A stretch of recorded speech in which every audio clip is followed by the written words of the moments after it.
What is Jesus teaching in the story of the rich man and Lazarus?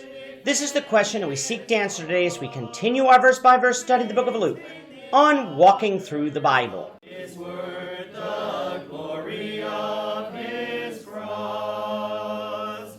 you have a Bible with you, turn to Luke chapter 16. We're going to be reading from verses 19 to 31.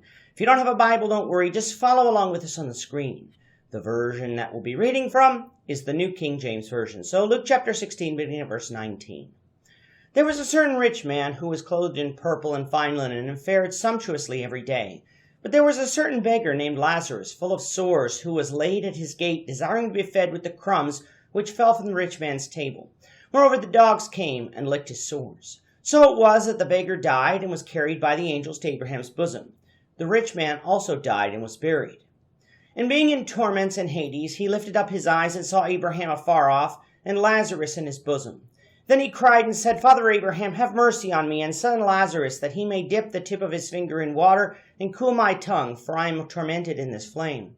But Abraham said, Son, remember that in your lifetime you received your good things, and likewise Lazarus evil things. But now he is comforted, and you are tormented. And besides all this, between us and you is a great gulf fixed, so that those who want to pass from here to you cannot, nor can those from there pass to us. Then he said, I beg you therefore, Father, that you would send him to my father's house, for I have 5 brothers, that he may testify to them, lest they also come to this place of torment. Abraham said to him, They have Moses and the prophets, let them hear them. And he said, No, Father Abraham, but if one goes to them from the dead, they will repent. But he said to him, If they do not hear Moses and the prophets, neither will they be persuaded, though one rise from the dead. In the last 2 chapters, Jesus has been teaching among tax collectors and sinners. The scribes and Pharisees have also been in attendance, though mostly to ridicule Jesus for his teachings, and among whom he was teaching. Jesus taught parables against the attitude of the Pharisees in chapter 15, while most of chapter 16 was aimed at the tax collectors and sinners. In verse 14 of this chapter, the Pharisees, who Luke says were lovers of money, derided Jesus on his teachings that you can't serve God and mammon. He taught them how, even though they thought they were following the law of Moses, they weren't, and thus needed to change. Coming to verse 19, we come to the story of the rich man and Lazarus.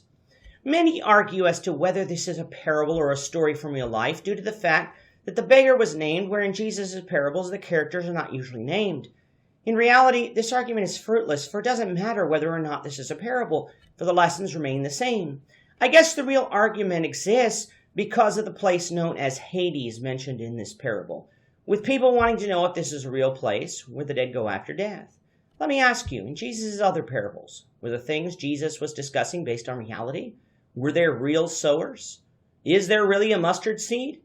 Yes, so why would we assume that Jesus would make up some place that didn't exist in this case?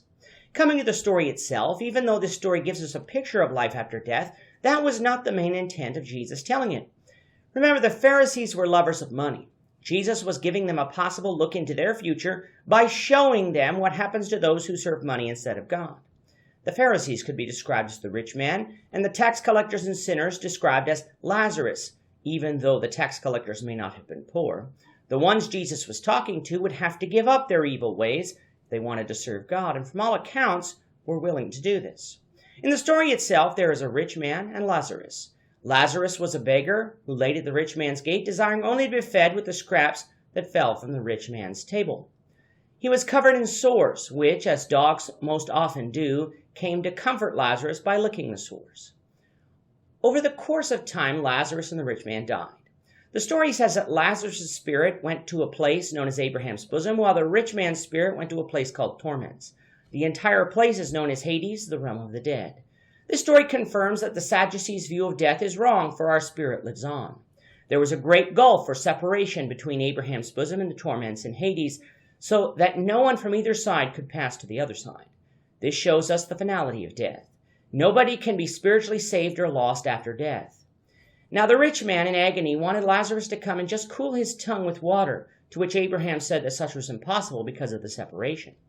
The rich man then asked Abraham to send Lazarus back to earth to teach his brothers so that they don't come to this place. This shows us that Jesus isn't talking about heaven and hell, because in hell, God and all his attributes such as love and compassion will not be there. The man still cared for his brothers. In hell, that will not happen. Abraham again denied the rich man's request, telling him that they have Moses and the prophets to listen to, so they can obey God through them. The rich man said that they won't hear Moses and the prophets, but if one rose from the dead, they would believe and repent. Abraham said that if they won't hear Moses and the prophets, they won't be persuaded if one rose from the dead. Such is absolutely true of the Pharisees. The law of Moses spoke about the coming Messiah, yet the Pharisees, blinded through hate and materialism, didn't recognize that that Messiah was Jesus. They weren't hearing Moses and the prophets. And when Jesus rose from the dead, they still didn't believe. Today, people still have the same attitude. They believe that if God only imparted miracles to mankind, that many would believe. He has given us his word. Such is sufficient for salvation. If they won't hear that, they will not believe because of miracles. Jesus' story is a warning to us too. Obey God now while we still have time, for if we don't, we know what awaits us.